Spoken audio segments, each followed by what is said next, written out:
எல்லா பிரச்சனைகளையும் அவரிடத்தில் இறக்கி வைத்து உன் ஆத்துமாக்கு அமைதி கொடு.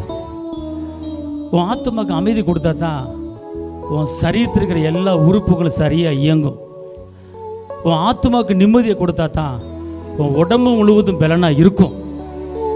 கர்த்தருடைய ஆவியானவர் சொல்லுகிறா, நீ ஒப்படைக்க வேண்டிய காரியத்தை என்கிட்ட ஒப்படைக்காம நீ சுமந்து கொண்டு இருக்கிறாய். தெரிவிக்க வேண்டிய காரியத்தை என்கிட்ட தெரிவிக்காம நீ யாரிடத்தில் தெரிவித்துக் கொண்டு இருக்கிறாய்.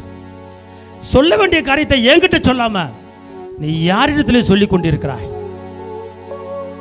பார்க்க வேண்டிய என்ன நீ பார்க்காம நீ யாரையோ பார்த்து கொண்டு இருக்கிறாய். கர்த்தருடைய ஆவியானவர் சொல்லுகிறார், பார்க்க வேண்டிய என்ன நீ பாரு, நீ வேற யாரை பார்த்துக்கிட்டு இருக்க. தெரிவிக்க வேண்டியது என்கிட்ட, ஆனா என்கிட்ட தெரிவிக்காம நீ யார்கிட்டயும் தெரிவிச்சுக்கிட்டு இருக்க. அதனால உனக்கு பிரச்சனை.